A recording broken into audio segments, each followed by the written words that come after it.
Sir देखिए, bio बिल्कुल feel करने वाला सब्जेक्ट है। अभी का ट्रेंड जैसा है उससे हमें समझ में ये आ रहा है कि कोचिंग तो अभी एक टाइम पे कंपलसरी हो गया है, बिकॉज लास्ट ईयर का जैसे इस साल पेपर देख सिंस 2016 अगर हम बात करें तो इतने स्टूडेंट का सिलेक्शन जो है यहाँ पर हो चुका है। और डॉक्टर बनने के लिए सबसे इम्पॉर्टेंट यही है कि आप कितने कंसिस्टेंट हैं। जैसे वो सारे टीचर खुद आईआईटीएंस हैं।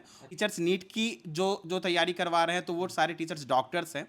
मेरा सजेशन तो यही होगा या किसी भी टीचर का कंसिस्टेंट रहे, एटलीस्ट डेली आप एक ही घंटा पढ़े, 2 ही घंटा पढ़े, बट डेली पढ़े। 10th पास बच्चे हों, 11th पास बच्चे हों या फिर 12th पास हो, उन लोग को उनके एकेडमिक स्टडी के साथ साथ हम लोग नीट और आईआईटी जेई की कंप्लीट प्रिपरेशन करवाते हैं। एआई का यूज़ भी हम लोग अभी कर रहे हैं। बच्चे को जो जो हम लोग असाइनमेंट दे रहे हैं। जोहार हज़ारीबाग में फैज़ अनवर आप देख रहे हैं जोहार हज़ारीबाग। हम लोग आए हैं रांची के लालपुर चौक के पास जो है हरिओम टावर, वहाँ पे एम एंट्रेंस इंस्टीट्यूट है जहाँ पे आईआईटी जेई और नीट की तैयारी की जाती है। आपको बता दूं कि 10th और 12th के रिज़ल्ट आ गए हैं, तो सभी छात्र ढूंढ रहे हैं कि उनके लिए बेहतर कोचिंग कौन सा है। तो रांची में आपको बता दूं कि 2016 से एम इंस्टीट्यूट चल रहा है। इसके बारे में आज पूरा डिटेल जानेंगे, कौन लोग पढ़ाते हैं। पता चला कि यहाँ जो आईआईटी से पास किए हुए वही फैकल्टी पढ़ाते हैं और जो डॉक्टर्स हैं वो खुद नीट का क्लास लेते हैं। आज इसके बारे में पूरा जानेंगे। मेरे साथ एम इंस्टीट्यूट के सेंटर हेड हैं, उनसे हम लोग बात करना चाहेंगे। क्या नाम है आपका? सर हमारा नाम है मानस चौहान। सर अभी 10th और 12th का रिजल्ट आया है और एम्स जो है वो किस तरह की तैयारी कराता है, कब से ये चल रहा है रांची में? सर अगर हम एम एंट्रेंस इंस्टीट्यूट की अगर हम बात करें तो ये 2016 से रांची के हरिओम टावर में स्थित है। और इस बार जो रिजल्ट्स है इसकी बात करें तो काफ़ी बेहतर प्रदर्शन यहाँ के विद्यार्थियों ने दिखाया है। और यहाँ पर 10th पास बच्चे हों, 11th पास बच्चे हों या फिर 12th पास हो, उन लोग को उनके एकेडमिक स्टडी के साथ साथ हम लोग नीट और आईआईटी जेई की कंप्लीट प्रिपरेशन करवाते हैं। तो जो 10th पास किए हैं उनके लिए 11th की पढ़ाई भी साथ में होगी, 11 12th की। और बिल्कुल सर। और उसके साथ साथ नीट और आईआईटी जेई जैसे कॉम्पिटिटिव एग्जाम की तैयारी हम लोग यहाँ पर बच्चों को करवाते हैं। एक चीज़ है, हम लोग ये जानना चाहते हैं, स्कूल खुले हुए हैं, कॉलेजेस जो है इंटर के जो स्टूडेंट हैं उनके लिए खुला हुआ है, लेकिन अगर उनके लिए टाइमिंग की बात करें तो कब से शुरू होता है यहाँ पे कोचिंग और उनके हिसाब से कैसे प्रेफरेंस दिया जाता है? सर यहाँ पर अगर हम लोग देखेंगे तो दो दो तरह के टाइम हम लोग बच्चे को देते हैं। जैसे कि जो बच्चे क्लास 12th पास हो गए हैं तो उनका क्या है कि सर अब स्कूल उन्हें जाना नहीं है और 1 साल का ड्रॉप वो लेते हैं, तो उन बच्चों के लिए हमारे पास मॉर्निंग बैच भी है। और अगर कोई बच्चा ड्रॉप लेने के साथ साथ वो कॉलेज भी जा रहा है तो उनके लिए इवनिंग बैच भी है। और जो स्टूडेंट 10th पास कर चुके हैं और मॉर्निंग में उनका क्लास चल रहा है तो इवनिंग बैचेस हमारे पास हैं, जहाँ पर डेली 6 घंटे की क्लासेस हम लोग देते हैं। और तीनों ही सब्जेक्ट, उनका फिजिक्स केमिस्ट्री मैथ्स हो या फिर फिजिक्स केमिस्ट्री बायो हो, इसकी कंप्लीट तैयारी हम लोग बच्चों। ये 2016 से बाहर लगा हुआ है कि चल रहा है इंस्टीट्यूट, तो कितने लोग अभी तक नीट निकाल चुके हैं और आईआईटी जेई में जा चुके हैं, कौन लोग कहाँ से गए? सर अगर हम यहाँ पर बात करें तो सर हमारे यहाँ झारखंड, यूपी, बिहार और बंगाल के बच्चों की संख्या अधिक है as compare to sir other states. अगर 2016 से अगर लास्ट ईयर तक का बात करें, क्योंकि अभी तो नीट का रिजल्ट आया नहीं है, तो टोटल सर 630 स्टूडेंट्स सिंस 630।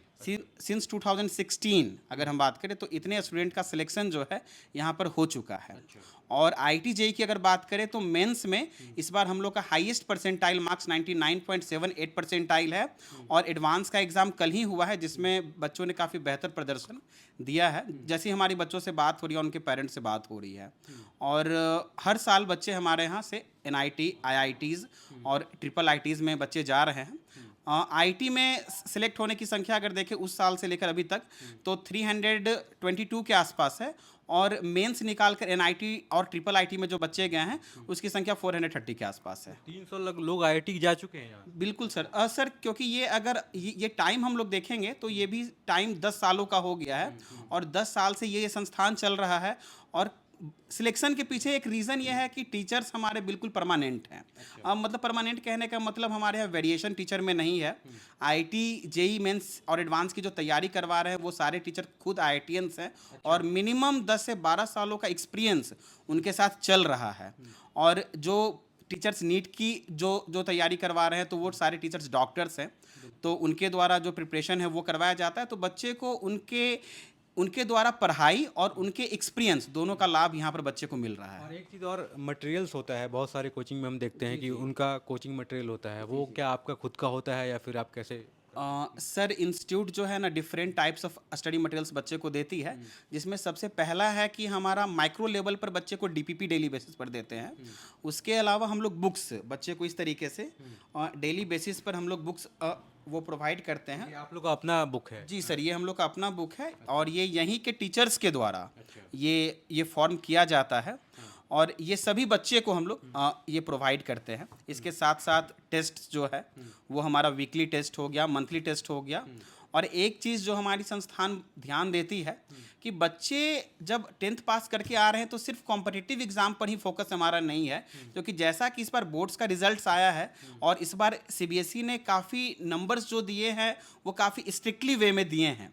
तो संस्थान को, कोई भी संस्थान हो, उसे बच्चों के बोर्ड्स एग्ज़ाम पर भी फोकस करना चाहिए, जिसके लिए हम लोग मंथली बेसिस पर बच्चे का बोर्ड्स लेवल पर टेस्ट हो गया, डेली आंसर राइटिंग का प्रैक्टिस हो गया, वो भी सब हम लोग करवाते रहते हैं। वो भी स्टडी मटेरियल्स का ही एक पार्ट है। एडमिशन का प्रोसेस क्या है? कब बच्चे यहाँ एडमिशन ले सकते हैं? फॉर एग्जांपल मेरा 10th का रिजल्ट आया अभी, और उसके बाद कितना टाइम में, कितना टर्म तक खुला रहता है एडमिशन सेशन, क्योंकि वो क्लास छूटे ना इसको लेके। सर अगर हम लोग बिल्कुल स्टार्टिंग से बात करें तो हमारे यहाँ जो बैचेस स्टार्ट हुई थी वो 18 मार्च से स्टार्ट हुई थी, just after the exam of class 10th। और अभी भी एडमिशन स्टार्ट है। अभी टोटल्स अगर देखेंगे तो यहाँ पर 18 बैचेस अभी बन चुके हैं और 19th बैच के लिए एडमिशन स्टार्ट है। बाहर से जो लड़के आते हैं, अलग डिस्ट्रिक्ट से आते हैं, उनके लिए क्या कुछ ऐसा प्रोविज़न है आप लोग के पास? सर जो बच्चे अदर प्लेसेस से आ रहे हैं तो यहाँ पर जो पढ़ाई की व्यवस्था है वो तो सभी बच्चों के लिए है, लेकिन रहने और खाने की पूर्ण व्यवस्था हमारे हॉस्टल्स में है। गर्ल्स हॉस्टल हमारा अलग है और बॉयज़ हॉस्टल अलग है, जो कि बिल्कुल वॉकिंग डिस्टेंस पर है। हार्डली 3 से 4 मिनट की दूरी पर बच्चों का है, जहाँ पर रहना खाना दोनों है। लाइब्रेरी फैसिलिटी भी है? जो लोग बाहर से आ रहे हैं वो लोग पढ़ सकते हैं यहाँ पे? हाँ सर, जो बच्चे हमारे इंस्टीट्यूट में ही पढ़ रहे हैं उनके लिए लाइब्रेरी फैसिलिटी है। सुबह 7 बजे से लेकर रात के 8 बजे तक ओपन रहती है। और सिर्फ लाइब्रेरी फैसिलिटी ही नहीं, उसके साथ साथ डाउट फैकल्टी भी अवेलेबल होते हैं। रियल टाइम में आप अपने सभी डाउट्स को सॉल्व कर सकते हैं, तो उसकी भी व्यवस्था यहाँ पर है सर। टेक्नोलॉजी का कितना यूज़ करते हैं आप लोग पढ़ाने में? क्योंकि जो ट्रेडिशनल है कि किताब से पढ़ाते हैं, उसके अलावा कुछ स्मार्ट बोर्ड ऐसा कुछ? सर ये टेक्नोलॉजी का मैक्सिमम यूज़ हम लोग अभी कर रहे हैं, जहाँ तक हमें इन्फॉर्मेशन है। उसमें सर जो सबसे पहला ये है कि अगर हम लोग देखें कि तो पहले ये था कि स्मार्ट बोर्ड आने से ये पहले वाइट बोर्ड पर क्वेश्चंस को लिखना होता था। तो अगर 1.5 घंटे की क्लासेस हो रही है तो आधे घंटे का टाइम क्वेश्चन लिखने में भी जाता था। लेकिन अब ये क्वेश्चन प्रैक्टिस की संख्या बढ़ गई है, क्योंकि पीपीटी के थ्रू, पीडीएफ्स के थ्रू स्मार्ट बोर्ड में एक दिन में नंबर ऑफ क्वेश्चंस का प्रैक्टिस करवाया जा सकता है, जिससे बच्चे का कॉन्सेप्ट क्लियर हो सके और न्यू क्वेश्चन में अप्रोच करने में उन्हें आसानी होती है। ये पहला है। दूसरा, एआई का यूज़ भी हम लोग अभी कर रहे हैं। बच्चे को जो हम लोग असाइनमेंट दे रहे हैं, तो यहाँ पर कोई भी स्टूडेंट अपना वीक टॉपिक डाले, जो सिस्टम है हमारा उसमें वीक टॉपिक है वो उसको मेंशन करे, अपना जो क्लास है मेंशन करे और सब्जेक्ट जो है मेंशन करे और डिफ़िकल्टी लेवल मेंशन करे। उस हिसाब से एआई के थ्रू उसके पास जो है डीपीपी आ जाएंगे। बिल्कुल, हम लोग कुछ फैकल्टी से ही बात करना चाहेंगे जो आईआईटी से हैं, और कुछ डॉक्टर से बात करना चाहेंगे जो यहाँ पढ़ाते हैं। तो उससे एक पता चलेगा कि क्या जो लोग आईआईटी खुद से निकाल चुके हैं उनको ज़्यादा एक्सपीरियंस होता है, तो यहाँ के बच्चे आईआईटी कितना निकालते हैं उनसे ये आइडिया लगेगा। जी सर, बिल्कुल। तो हम लोग आ गए हैं एम के क्लास में, जहाँ पे मेडिकल का क्लास चल रहा है और बायोलॉजी, केमिस्ट्री, फिजिक्स जो भी होता है हम लोग उतना आइडिया नहीं है, लेकिन यहाँ पे फैकल्टी है मेरे साथ। सर क्या नाम है आपका? जी, मेरा नाम डॉक्टर रिकीत सिंह है। बिल्कुल, आप डॉक्टर हैं यहाँ पे? जी, मैं रिम्स में ही डॉक्टर हूँ, इंटर्न डॉक्टर हूँ रिम्स में। तो ये बताइए, एक डॉक्टर जो है वो क्लास ले रहे हैं, तो क्या फ़ायदा होगा यहाँ के नीट के स्टूडेंट्स को? जी, जैसा कि इन लोगों का सपना भी होता है डॉक्टर बनने का, तो राइट फ्रॉम जब इन लोग आते हैं प्रिपरेशन करने के लिए, इन लोग का भी एक मन में एम होता है कि अगर किसी डॉक्टर से ही पढ़ेंगे जो खुद से क्वालिफाई किए हैं, वो बेहतर बता पाएंगे कि जैसे उन लोगों ने क्या अपने टाइम पे परेशानियां फेस किया था, या फिर कैसे सब्जेक्ट को आप मास्टर कर सकते हैं, जूलॉजी को मास्टर कर सकते हैं ना। आपने भी कोचिंग किया था कि निकाल लिया ऐसे ही? नहीं, मैंने तो मतलब अपने टाइम पे 1 साल अपना मेहनत किया था और 1 साल कोचिंग किया था। अच्छा जी। अभी कैसा लग रहा है, मतलब बच्चों को पढ़ा के? अभी का ट्रेंड जैसा है उससे हमें समझ में ये आ रहा है कि कोचिंग तो अभी एक टाइम पे कंपलसरी हो गया है, बिकॉज लास्ट ईयर का जैसे इस साल पेपर देखे तो पेपर काफ़ी टफ आया था। वो बस एनसीईआरटी बेस्ड नहीं था, एनसीईआरटी से काफ़ी बाहर के भी क्वेश्चंस थे। तो इस साल तो हम लोग को लग रहा है कि कोचिंग का ज़रूरत तो काफ़ी हो गया है। एक एडेड एडवांटेज ये है कि आप प्रैक्टिकली जो देख रहे हैं वो समझा सकते हैं, क्या वो आपको अभी फ़ायदा हो रहा है? क्योंकि आप जब कोचिंग में पहले गए होंगे और अभी जब खुद डॉक्टर बन के कोचिंग में आ रहे हैं, तो दोनों में क्या डिफरेंस? जी, आप किसी भी एंट्रेंस का बात कीजिए, not only of NEET only, किसी भी एंट्रेंस में क्वेश्चन वही आता है जो कि आपको कॉलेज जाकर के पढ़ना होता है। तो हमारे लिए तो बहुत ज़्यादा फ़ायदा हो रहा है और स्टूडेंट्स के लिए भी फ़ायदा है कि उनको जो बाद में सीखना है वो आज से ही सीखना स्टार्ट कर दिया है, कि जो कॉलेज जाने के बाद उनको काफ़ी ज़्यादा आसान होगा। जैसे हमने भी जिस अपने टीचर से सीखा था सब कुछ अपने टाइम पे, कोचिंग के टाइम पे, आज तक हमें वही सब याद है जो हम लोग को रिम्स में काम आ रहा है। एक चीज़ और, जैसे आप यहाँ पढ़ा दिए, उसके बाद पढ़ाने के बाद जो बच्चे घर जाएंगे तो कितना टाइम उनको और देना पड़ेगा? जी, जैसे कि अभी सेशन स्टार्ट हुआ है तो हम लोग ऐसे बच्चे को डराने के लिए नहीं बोलेंगे जैसे 14 घंटा 16 घंटा, हम लोग हमेशा बोलते हैं स्टार्टिंग में 2 घंटा पढ़ो, 2 घंटा भी काफ़ी होता है। धीरे धीरे जैसे एग्ज़ाम क्लोज आते जाते आपको टाइम थोड़ा बढ़ाना पड़ेगा उस ये हिसाब से। कंसिस्टेंसी बहुत इंपॉर्टेंट है कि लास्ट में अगर 10 घंटा वो 1 महीना पढ़ लिया वो काफ़ी है, या फिर हर मतलब सालों भर 2-2 घंटा? ये भी मैं मानता हूँ कि स्टूडेंट पर डिपेंड करता है। हमारे पास ऐसे भी एग्जाम्पल्स है जो साल भर बहुत ज़्यादा पढ़े हैं, ऐसे भी एग्जाम्पल्स है जो लास्ट में भी आके क्रैक किया है, तो ये स्टूडेंट पे टोटली डिपेंड करता है। जी, आप लोग क्या सजेस्ट करेंगे? मेरा सजेशन तो यही होगा या किसी भी टीचर का कंसिस्टेंट रहे, एटलीस्ट डेली आप 1 ही घंटा पढ़े, 2 ही घंटा पढ़े, बट डेली पढ़े, उसका सबसे ज़्यादा फ़ायदा होता है। और क्या मॉक टेस्ट का क्या फ़ायदा होता है, ये हम लोग जानना चाहेंगे। जी, मॉक टेस्ट अगर आप देते हो तो सबसे पहला है कि आप बैठना सीखते हो। 3 घंटा आपको वहाँ पर बैठना है। 3 घंटा अगर आप बैठना सीख रहे हो 2 से 5 के टाइम पे, तो उस टाइम पे पहली बात आपको नींद नहीं आनी चाहिए। इसके अलावा कि आपको पेपर का पैटर्न समझ में आता है। इसके अलावा आपको ओएमआर फीलिंग थोड़ा सा आसान हो जाता है आपके लिए। और इसके अलावा आप ये भी देख सकते हो कि किस सब्जेक्ट को अप्रोच पहले लेना है, किस सब्जेक्ट को अप्रोच बाद में लेना है, ये सब भी आप उससे सीख सकते हो मॉक टेस्ट से। बहुत बहुत धन्यवाद। Thank you. तो मेरे साथ एम की फैकल्टी हैं यहाँ पे, क्या नाम है आपका? डॉक्टर आशी मिश्रा। तो मैडम ये बताइए, आप खुद डॉक्टर हैं और यहाँ पढ़ा रही हैं बच्चों को, तो उससे क्या फ़ायदा होता है यहाँ? देखिए सर, एक्चुअली होता क्या है ना कि नीट एक ऐसा मतलब एग्ज़ाम है जो आपको ना आपकी कंसिस्टेंसी को चेक करता है। और डॉक्टर बनने के लिए सबसे इम्पॉर्टेंट यही है कि आप कितने कंसिस्टेंट हैं। जैसा कि हम लोग देखते हैं ना कि कभी भी फ़ोन कॉल्स आ जाते हैं, पेशेंट्स इमरजेंसी रहती है, तो बेसिकली ये एग्ज़ाम चेक ही यही करता है आपका पेशेंस लेवल और आपकी कंसिस्टेंसी। क्योंकि इसमें जो क्वेश्चन आते हैं सर, वो हर एक क्वेश्चन के लिए सिर्फ 1 मिनट मिलता है, तो इससे आपकी कंसिस्टेंसी और आपका पेशेंस चेक होता है। और कितना टाइम देना पड़ेगा एक स्टूडेंट को? फॉर एग्जांपल अगर एडमिशन लिए हैं हम 10th के बाद और या 12th के बाद, तो कितना टाइम देना पड़ेगा ये आप जो सब्जेक्ट पढ़ा रही हैं इसको पूरा अच्छा से करने में? सर जैसे कि बायो को हम लोग 2 डिवीज़न में डिवाइड करते हैं, जूलॉजी एंड बॉटनी। तो मेरा सब्जेक्ट बॉटनी है।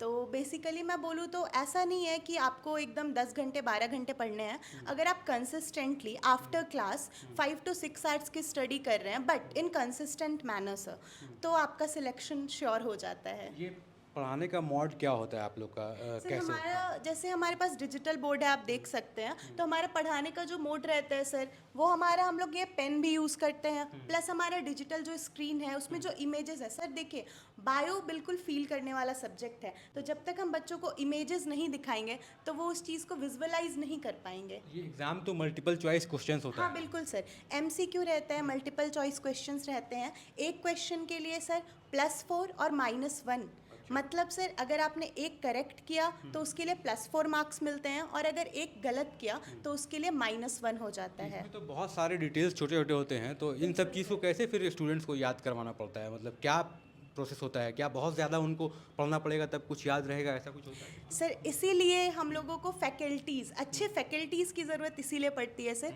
क्योंकि याद रखने के लिए ना हम लोग उनको छोटे छोटे ट्रिक्स देते हैं, निमोनिक्स देते हैं, जिससे उनको कॉन्सेप्ट क्लैरिटी भी आती है और जो एग्जाम्पल्स होते हैं वो उनको मेमोराइज हो जाते हैं। ये बताइए, आपने भी नीट का एग्ज़ाम दिया होगा, तो आपका एक्सपीरियंस कैसा रहा था उस वक्त, और क्या वो एक्सपीरियंस बच्चों को काम आएगा? सर जैसे मैंने भी अपने टाइम में नीट दिया था, मैंने खुद से प्रिपेयर करके नीट दिया था और उसके बाद फिर 1 साल की कोचिंग की थी।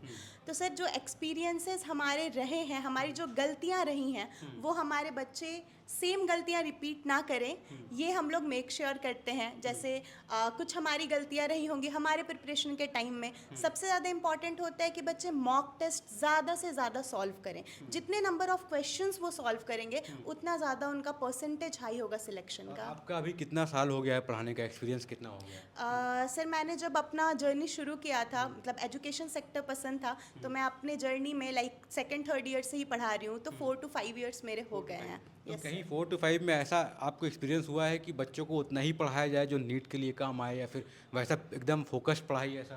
सर बिल्कुल, इसीलिए हम लोगों को फैकल्टीज़ की ज़रूरत पड़ती है, क्योंकि बच्चों को बिल्कुल फोकस चीज़ें अगर पढ़ाई जाएं जो उनके एग्ज़ाम में आएंगी, क्योंकि आउट ऑफ जो डेटा है सर, जो हमारे एग्ज़ाम के लिए यूजेबल नहीं है, वो सर उसको फीड करवाना बहुत ज़्यादा अच्छा नहीं है। तो हम लोग बच्चों को बिल्कुल मिनिमम जितना वो याद कर सकें, जितना उनके एग्ज़ाम पॉइंट ऑफ व्यू से इम्पॉर्टेंट है, हम लोग बिल्कुल उन पॉइंट्स को हाईलाइट करते हैं और उन पॉइंट्स को एनसीईआरटी के थ्रू, एनसीईआरटी को सिंप्लीफाई करके उनको समझाते हुए याद करवाते। हम लोग एम आए हैं, तो यहाँ पे मेरे साथ फिजिक्स फैकल्टी है, आइए उनसे जानते हैं। सर क्या नाम है?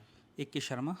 सर ये बताइए ये फिजिक्स है कितना इम्पोर्टेंट होता है आईआईटी जेईई की तैयारी के लिए, और आपने कैसे क्रैक किया था, और आप अपना एक्सपीरियंस बच्चों को कैसे शेयर करेंगे? फिजिक्स के लिए आपको सबसे पहले बेसिक मैथ्स आना ज़रूरी होता है।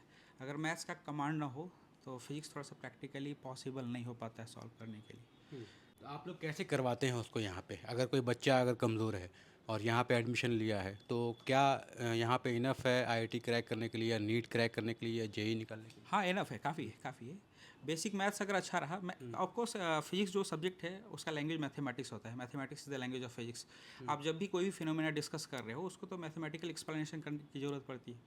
और मैं बार बार फोकस करता हूँ कि कभी भी हमेशा बेसिक मैथ्स पे अगर कमांड कर लिया जाए तो फिजिक्स थोड़ा आसान हो जाता है। आजकल के बच्चे का क्या है कि मैथ्स बहुत ज़्यादा वीक है, खासकर नीट वाले बच्चे का मैथ्स में बहुत ज़्यादा वीक रह जाता है। इसके वजह से प्रॉब्लम दिक्कत आती है, बहुत ज़्यादा दिक्कत होती है। एग्ज़ाम्स जब हो रहे हैं, मान लिए 2 महीना बचे हैं एग्ज़ाम्स के, तो बच्चा किस तरह से तैयारी करे, और आप लोग क्या प्रोवाइड करते हैं? या मॉक टेस्ट होता है, या किस तरह से होता है? मॉक टेस्ट भी होता है और रेगुलर टेस्ट होते ही रहता है। सिलेबस कंप्लीट समय से पहले करवा दिया जाता है। जो कमिटमेंट किया गया है जिस टाइम तक, जो फ्रेम ऑफ टाइम तक, वो सिलेबस कंप्लीट करवा दिया गया। उसके बाद रिविजन्स जारी रहता है और डाउट सेशन के लिए क्लास लगा रहता है। हर टेस्ट के बाद डाउट क्लासेस लगते हैं और टेस्ट का डिस्कशन होते रहता है रेगुलर इंटरवल पे। बहुत बहुत धन्यवाद। Thank you.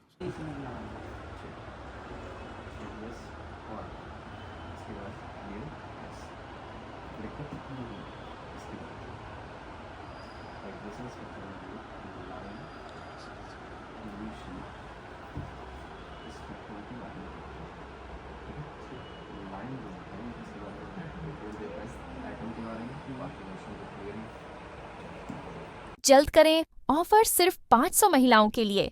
मिशन अस्पताल में नॉर्मल एवं सिजेरियन डिलीवरी 100% मुफ्त। ज्यादा जानकारी के लिए अभी कॉल करें।